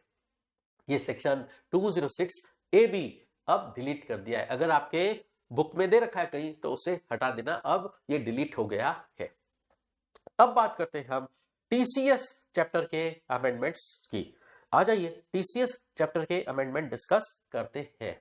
तो टीसीएस को लेकर क्या चेंज आया है? देखो, टीसीएस चैप्टर में जो रेट चार्ट था अपना, रेट चार्ट टीसीएस चैप्टर में जो रेट चार्ट था वहां पर था पहले any forest produce including timber other than तेंदुलिव, ये लैंग्वेज गवर्नमेंट ने हटा दी। अब इस लैंग्वेज की जगह गवर्नमेंट ने लिखा टिम्बर और any other forest produce, timber और any other forest produce not being तेंदुलिव ऑब्टेन्ड अंडर फॉरेस्ट लीज। ठीक है, एक तो ये चीज टिम्बर और any other forest produce obtained purchase की जा रही है, ठीक है, अंडर फॉरेस्ट लीज। फिर टिम्बर के लिए फिर लिखा timber obtained by any mode other than forest lease. ठीक है, तो टिम्बर तो कैसे भी ऑब्टेन की जा रही है, टिम्बर कैसे भी ऑब्टेन की जा रही है, टीसीएस एप्लीकेबल है। लेकिन एनी अदर फॉरेस्ट प्रोड्यूस पर टीसीएस तभी एप्लीकेबल होगा जब वो ऑब्टेन की जा रही है अंडर फॉरेस्ट प्रोड्यूस। दोबारा सुनिए मैंने क्या बोला, टिम्बर तो कैसे भी सेल की जा रही है, टीसीएस एप्लीकेबल होगा। ठीक है, लेकिन एनी अदर फॉरेस्ट प्रोड्यूस पर टीसीएस तभी आएगा जब वो सेल की जा रही है अंडर फॉरेस्ट लीज में, अंडर फॉरेस्ट लीज में सेल की जा रही है। तो यहां पर फॉरेस्ट लीज वर्ड इंपॉर्टेंट है। देखो दोबारा बोल रहा हूं, टिम्बर पर किसी भी टाइप की सेल हो, चाहे वो अंडर फॉरेस्ट लीज हो चाहे ना हो, टीसीएस एप्लीकेबल है। लेकिन एनी अदर फॉरेस्ट प्रोड्यूस पर टीसीएस तभी एप्लीकेबल होगा जब वो सेल किया जा रहा है अंडर फॉरेस्ट लीज। ठीक है, चलिए एक चेंज ये था यहां पर लैंग्वेज को लेकर। और पता है वो मोटर व्हीकल वाला जो था ना टीसीएस का सेक्शन 206C सबसेक्शन 1F, उसमें एनी और अदर नोटिफाइड गुड्स भी ऐड कर दिया है। मतलब अब मोटर व्हीकल के साथ साथ वो सेक्शन अदर नोटिफाइड गुड्स पे भी एप्लीकेबल होगी। ठीक है, तो एक ये चेंज है, ये चेंज है, और यहां पर अदर नोटिफाइड गुड्स भी ऐड हुआ है। अब बात करते हैं टीसीएस की रेट में चेंज है। पता है पहले टिम्बर वगैरह में 2.5% था, अब 2% है, 2.5% वाली बात हट गई है। तो टिम्बर चाहे एनी मोड से सेल किया जा रहा है तो 2% टीसीएस की रेट है, और एनी अदर फॉरेस्ट प्रोड्यूस अगर अंडर फॉरेस्ट लीज सेल किया जा रहा है तो उस पर 2% है टीसीएस की रेट। ठीक है, ये बात मैंने नीचे लिखी है, देखो एनी अदर फॉरेस्ट प्रोड्यूस अगर फॉरेस्ट लीज के तहत परचेस किया जा रहा है तो सेलर को टीसीएस कलेक्ट करना होगा बायर से। ठीक है, लेकिन अगर फॉरेस्ट लीज के अलावा है, अदर मतलब ट्रेडर है, तो टीसीएस एप्लीकेबल नहीं है। तो दोबारा सुनिए, टिम्बर कैसे भी सेल की जा रही है, चाहे अंडर फॉरेस्ट लीज सेल की जा रही है चाहे अदरवाइज सेल की जा रही है, 2% है टीसीएस की रेट। लेकिन अदर फॉरेस्ट प्रोड्यूस, अच्छा अदर फॉरेस्ट प्रोड्यूस का मीनिंग क्या है, वो स्टेट एक्ट से लिया जाएगा या इंडियन फॉरेस्ट एक्ट 1927 से लिया जाएगा, फॉरेस्ट प्रोड्यूस का मीनिंग। ठीक है, तो मैंने क्या बोला, टिम्बर पर तो हर हाल में टीसीएस है, चाहे वो फॉरेस्ट लीज में है चाहे नहीं है। एनी अदर फॉरेस्ट प्रोड्यूस पर टीसीएस तभी एप्लीकेबल होगा जब वो अंडर फॉरेस्ट लीज परचेस की जा रही है, तो सेलर बायर से टीसीएस कलेक्ट करेगा और टीसीएस की रेट रहेगी 2%। ठीक है, चलिए अब बात करते हैं, एक जो हमारा सेक्शन था 206C sub section 1F, motor vehicle अगर 10 लाख से एक्सीडिंग वैल्यू वाला सेल करते हैं तो टीसीएस कलेक्ट करेगा सेलर बायर से। ठीक है, तो कितना कलेक्ट करेगा, 1% ऑफ सेल कंसीडरेशन। जैसे 11 लाख का व्हीकल है, ठीक है, तो पूरे 11 लाख का 1% टीसीएस कलेक्ट होगा। ये पहले मोटर व्हीकल पर ही एप्लीकेबल थी सेक्शन 206C सबसेक्शन 1F, लेकिन अब पता है ये अदर नोटिफाइड गुड्स पे भी एप्लीकेबल हो गई है, और अदर नोटिफाइड गुड्स की लिस्ट गवर्नमेंट ने बता दी है। क्या ये इस पे भी वो 10 लाख वाली लिमिट लगेगी? ठीक है, देखो ये 10 लाख वाली लिमिट मोटर व्हीकल के लिए है अलग, और अदर नोटिफाइड गुड्स के लिए अलग है, और ये इंडिविजुअल गुड्स के लिए अलग अलग लगेगी और सिंगल ट्रांजैक्शन वाइज लगेगी। दो बातें हैं, ये अलग अलग सिंगल गुड्स के लिए अलग अलग लगेगी और सिंगल ट्रांजैक्शन वाइज लगेगी। दो बातें हैं, बहुत इंपॉर्टेंट। मोटर व्हीकल भी बेच रहे हैं, ये अदर नोटिफाइड गुड्स की भी लिस्ट दे रखी है। ठीक है, ईच आइटम के लिए ये 10 लाख की लिमिट अलग अलग लगेगी और सिंगल ट्रांजैक्शन वाइज लगेगी। अच्छा, ये अदर नोटिफाइड गुड्स की गवर्नमेंट ने लिस्ट बताई है, इसमें भी 10 लाख से एक्सीडिंग अगर होगी वैल्यू तो ही टीसीएस एप्लीकेबल होगा। हाँ, जैसे 11 लाख की रिस्ट वॉच मैं खरीद रहा हूं तो सेलर मुझसे टीसीएस कलेक्ट करेगा पूरे 11 लाख पर।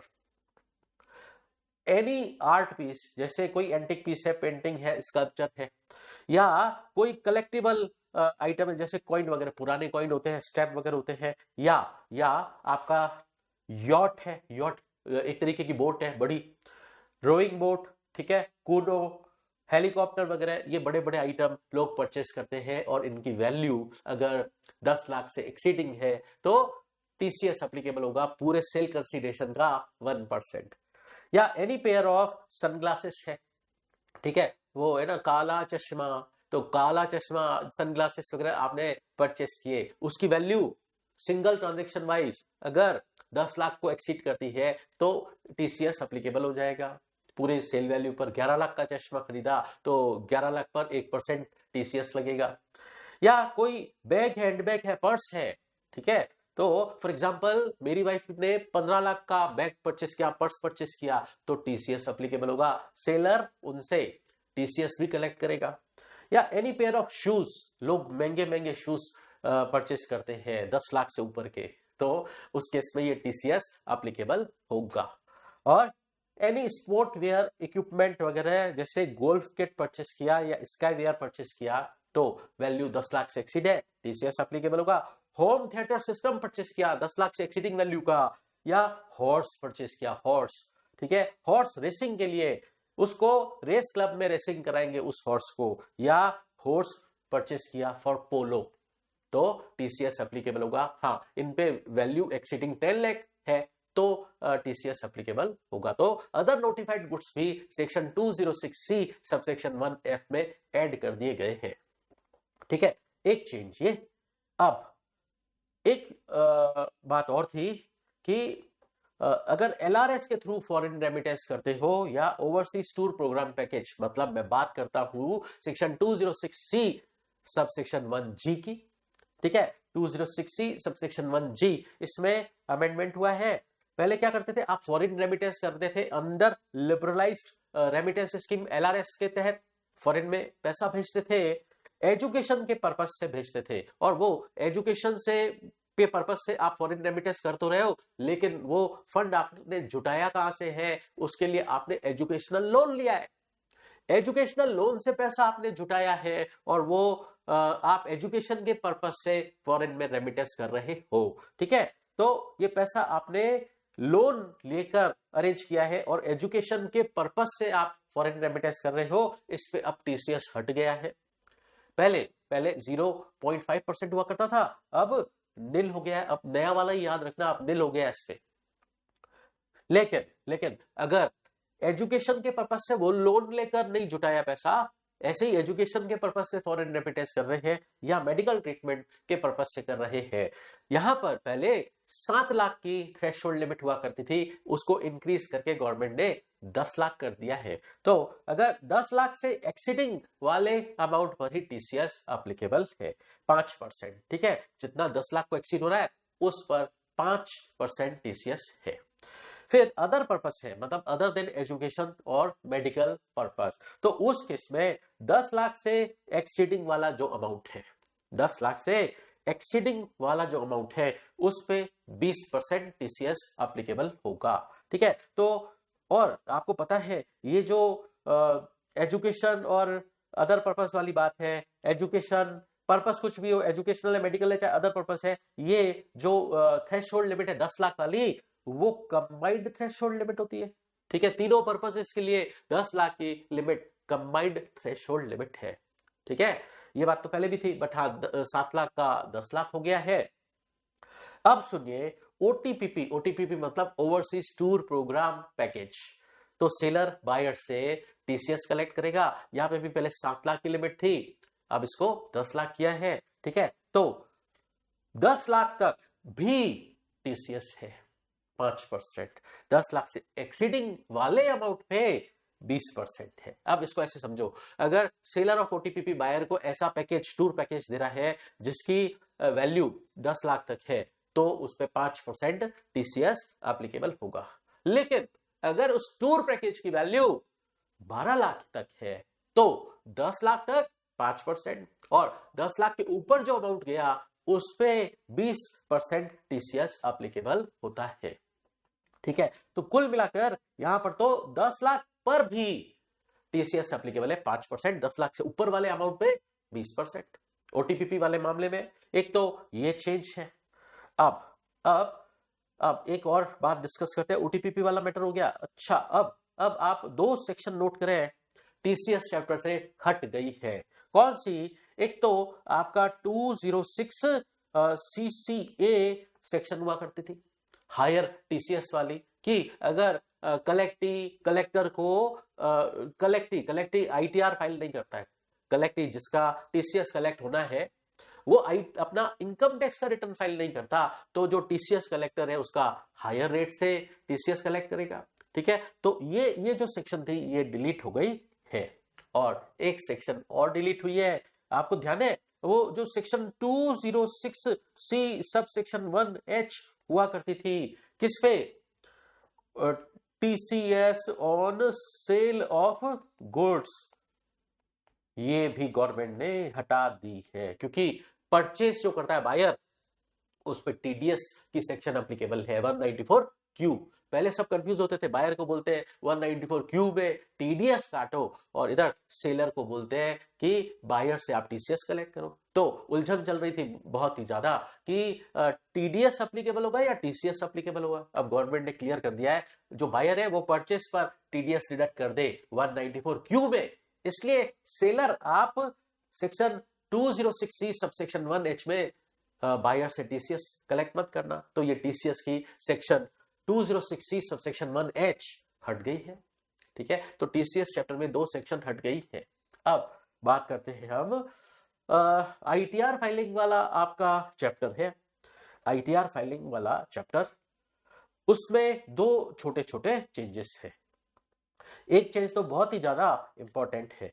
पहले आ जाइए आप आईटीआर फाइलिंग वाले चैप्टर में, आधार को लेकर एक छोटा सा अमेंडमेंट है। आधार को लेकर आपको पता है कि पहले एक आधार एनरोलमेंट आईडी वाला भी प्रोविजन था, क्या? कि जिस पर्सन के पास आधार नंबर नहीं है वो आधार के लिए अप्लाई कर दे। जब वो आधार के लिए अप्लाई करेगा तो उसको एक आधार एनरोलमेंट आईडी मिल जाएगी। ये आधार एनरोलमेंट आईडी, उसके पास आधार नंबर नहीं है लेकिन आधार एनरोलमेंट आईडी है, वो ये आधार एनरोलमेंट आईडी इनकम टैक्स, ये आईटीआर के अंदर भी बताए, आईटीआर के अंदर उसको बताना पड़ेगा, और पैन के लिए एप्लीकेशन फाइल कर रहा है उसके अंदर बताना पड़ेगा। आधार नंबर नहीं बता रहा है, आधार एनरोलमेंट आईडी बता दे। लेकिन एक अमेंडमेंट हुआ था पिछली बार, ये आधार एनरोलमेंट आईडी का प्रोविजन हटा दिया था कि अब आपको आधार नंबर ही लिखना पड़ेगा, आप आधार एनरोलमेंट आईडी नहीं लिख सकते। ठीक है, तो आधार एनरोलमेंट आईडी वाला प्रोविजन तो हट गया था 1 अक्टूबर 2024 से। अब उसी को लेकर एक छोटा सा पॉइंट ऐड हुआ है, ऐसे पर्सन जिनको ऑलरेडी आधार एनरोलमेंट आईडी के बेसिस पर, आधार एनरोलमेंट आईडी के बेसिस पर उनको पैन नंबर अलॉट हो गया था। बिफोर 1 अक्टूबर 2024 उनको आधार एनरोलमेंट आईडी के बेस पर पैन नंबर अलॉट हो गया था। तो आधार नंबर तो बाद में आएगा उनका, तो उनको ये आधार नंबर पैन नंबर के साथ इंटीमेट करना पड़ेगा, मतलब लिंक करवाना पड़ेगा। पैन नंबर और आधार नंबर को लिंक करवाना पड़ेगा। ठीक है, दोबारा सुनिए मैंने क्या बोला। आधार नंबर है नहीं, आधार एनरोलमेंट आईडी है, और आधार एनरोलमेंट आईडी के बेस पर पैन नंबर अलॉट हो गया। ठीक है, अब आधार नंबर तो बाद में आ रहा है, आपको इस पैन नंबर को और आधार नंबर को लिंक करवाना पड़ेगा। ठीक है, और कब तक कराना पड़ेगा?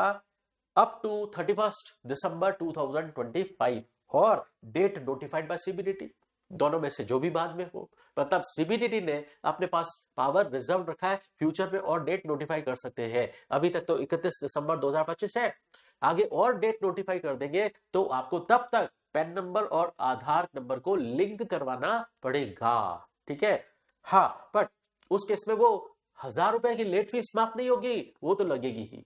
ठीक है, एक लेट फीस लगती है सेक्शन 234H में 1000 रुपए, वो तो लगेगी ही। लिंकिंग लेट कराते ना तो वो लेट फीस तो लगती ही है, वो तो लगेगी ही। ठीक है, तो प्रोविजन क्या था? आधार एनरोलमेंट आईडी के बेस पर पैन नंबर अलॉट हो गया, इस पैन नंबर और आधार नंबर को लिंक कराना पड़ेगा। कब तक? 31 दिसंबर 2025 तक, और डेट नोटिफाइड बाय सीबीडीटी। अब एक बहुत ही अच्छा अमेंडमेंट जो एग्जाम के लिए बहुत ही इंपॉर्टेंट है, वो है आपका अपडेटेड रिटर्न वाले जो चैप्टर है। आपको अपडेटेड रिटर्न फाइल करते वक्त एडिशनल टैक्स पे करना पड़ता है। ठीक है, अपडेटेड रिटर्न फाइल करते वक्त एडिशनल टैक्स पे करना पड़ता है। यहां पर कुछ अमेंडमेंट है। अगर आप रेलेवेंट असेसमेंट ईयर के एंड से 12 महीने तक, रेलेवेंट असेसमेंट ईयर के एंड से 12 महीने तक, मतलब 1 साल के अंदर अगर आप अपडेटेड रिटर्न फाइल करते हैं तो आपको एडिशनल टैक्स पे करना पड़ता है। कितना? जो भी आपका टैक्स बना टोटल, इंक्लूडिंग सरचार्ज और सेस, प्लस जो इंटरेस्ट है, चाहे 234 एबीसी वाला है तो टोटल टैक्स और इंटरेस्ट उसका वो तो पे करना ही है, टोटल टैक्स और इंटरेस्ट तो पे करना ही है। उसका 25% और एडिशनल टैक्स, मतलब एक्स्ट्रा टैक्स और पे करना होता है।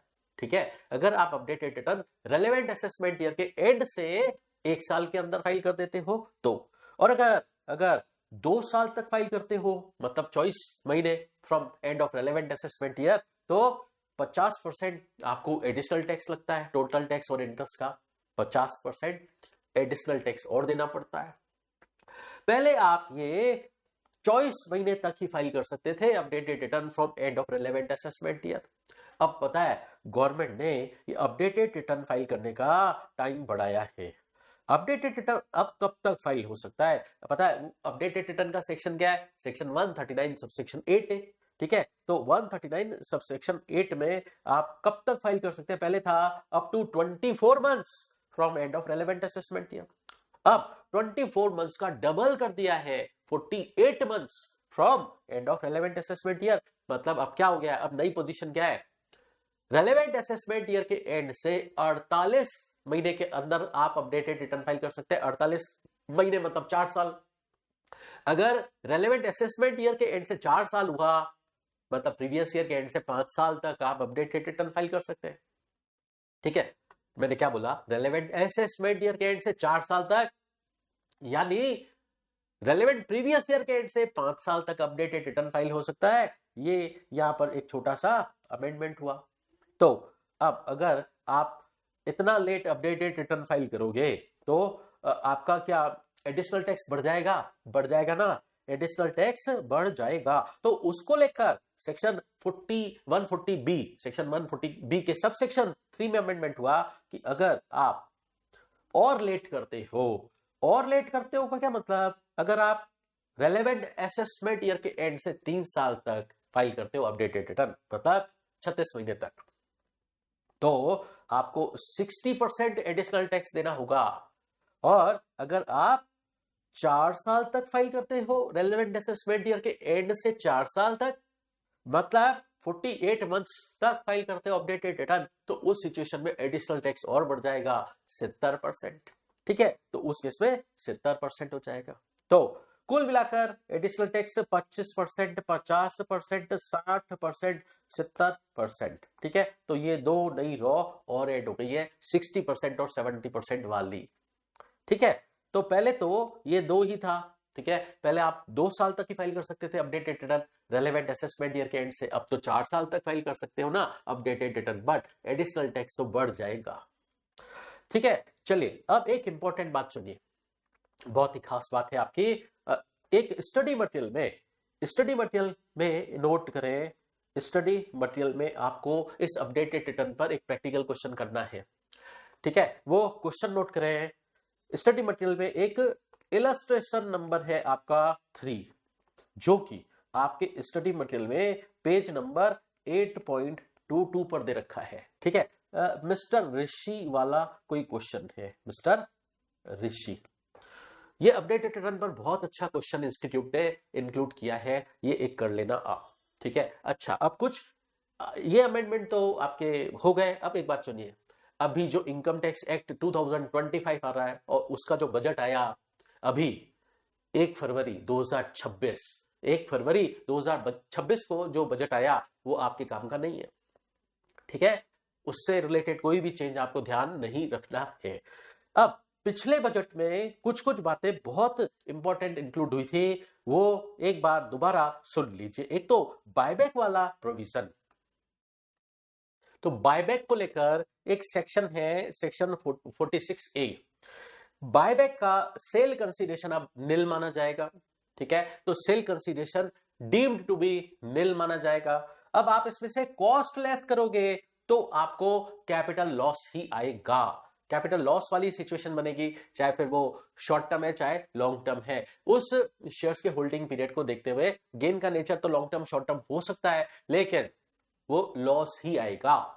तो चाहे वो लॉन्ग टर्म कैपिटल लॉस है चाहे शॉर्ट टर्म कैपिटल लॉस है, क्यों, सेल कंसीडरेशन को निल माना जाएगा। एक इंपॉर्टेंट अमेंडमेंट पिछले साल ये हुआ था, और ये जो सेल कंसीडरेशन है यहां निल माना जा रहा है, कैपिटल गेन हेड में निल माना जा रहा है। लेकिन ये सेल कंसीडरेशन जो बायबैक पर मिला है सारा फुल अमाउंट, पता है आपको, अदर सोर्सेज हेड में डीम डिविडेंड माना जाएगा, उसको सेक्शन 222F में उसको डीम डिविडेंड माना जाएगा। तो अदर सोर्सेज हेड में लेकर उसको कुछ अमेंडमेंट हुआ था, वो पिछले साल ही हो गया था, लेकिन इंपॉर्टेंट है। Buyback is most important for exam, अभी भी एग्जाम के लिए बहुत इंपॉर्टेंट है, तो इसका स्पेशल ध्यान रखना। तो बायबैक को लेकर ये बात हम कर लेते हैं। ये income from other sources head में 222F एक अमेंडमेंट हुआ था कि बायबैक का पूरा सेल कंसीडरेशन डीम डिविडेंड माना जाएगा 222F में। ठीक है, और एक बात और थी कि इसके लिए वो इसका कोई भी खर्चा अलाउ नहीं होगा। अदर सोर्सेस हेड में इसको डीम डिविडेंड मानेंगे, जो भी सेल कंसीडरेशन मिला है उसको डीम डिविडेंड मानेंगे तो सही, लेकिन कोई एक्सपेंस अलाउ नहीं होगा। वो बात भी आपको सेक्शन 57 में देखनी है। तो सेक्शन 57 देखते हैं हम। Section 57, no deduction shall be allowed from deemed dividend, जो 222F वाला है उसमें से कोई खर्चा अलाउ ही नहीं होगा। ठीक है, एक बात ये। और अब एक छोटी सी बात और समझते हैं, tax on short term capital gain, 3 चीजों का, equity shares of A company और इक्विटी ओरिएंटेड फंड या बिजनेस ट्रस्ट के यूनिट्स, 3 एसेट आप सेल करते हो, उस पर अगर शॉर्ट टर्म कैपिटल गेन होता है, ये टैक्स रेट आपको ध्यान रखनी चाहिए। अगर डेट ऑफ ट्रांसफर बिफोर 23 जुलाई 2024 है तो टैक्स रेट 15% है इस शॉर्ट टर्म कैपिटल गेन पर, लेकिन अगर डेट ऑफ ट्रांसफर ऑन और आफ्टर 23 जुलाई 2024 है तो टैक्स की रेट लगेगी 20%। ठीक है, ये बात आपको ध्यान रखनी है। और सेक्शन 112 उसमें क्या, अगर डेट ऑफ ट्रांसफर बिफोर 23 जुलाई 2024 है तो 20% टैक्स रेट, इस लॉन्ग टर्म कैपिटल गेन पर, लेकिन अगर डेट ऑफ ट्रांसफर ऑन और आफ्टर 23 जुलाई 2024 है तो टैक्स रेट 12.5%। ठीक है, अब आपको ये भी ध्यान रखना पड़ेगा कि इंडेक्सेशन हट चुका है। 23 जुलाई 2024 के बाद अगर आपकी डेट ऑफ ट्रांसफर है तो भले ही एसेट लॉन्ग टर्म है, इंडेक्सेशन हट चुका है, कैपिटल गेन चैप्टर से हट चुका है। हम कैपिटल गेन कंप्यूट करते टाइम अगर डीओटी डेट ऑफ ट्रांसफर 23 जुलाई 2024 है तो इंडेक्सेशन करेंगे ही नहीं।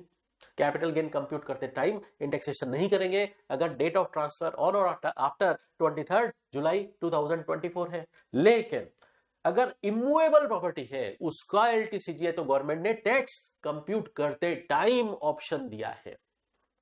कैपिटल गेन हेड में जब हम कैपिटल गेन कंप्यूट कर रहे हैं एट दैट टाइम इंडेक्सेशन नहीं करना है, लेकिन टैक्स लायबिलिटी कंप्यूट करते टाइम गवर्नमेंट ने ऑप्शन दिया है। क्या अगर आप इंडेक्सेशन नहीं करते हो तो जो एलटीसीजी आता है उस पर 12.5%, और अगर इंडेक्सेशन करते हो तो जो एलटीसीजी आता है उस पर 20%, इन दोनों का विच इज लेस। लेकिन ये सिर्फ इमूवेबल प्रॉपर्टी के एलटीसीजी के लिए है, और SSC resident individual resident HUF होना चाहिए, और उसने ये इमूवेबल प्रॉपर्टी ट्रांसफर की है, लैंड बिल्डिंग वगैरह, और उसने ये एसेट एक्वायर की थी बिफोर 23 जुलाई 2024 और ट्रांसफर कर रहा है ऑन और आफ्टर 23 जुलाई 2024। ये चारों कंडीशन फुलफिल होंगी तो ही ये टैक्स रेट का ऑप्शन मिलता है। ठीक है, तो इस बात का ध्यान रखना। चलिए, सारे अमेंडमेंट्स हमने कवर कर लिए, तो आज की क्लास में इतना ही।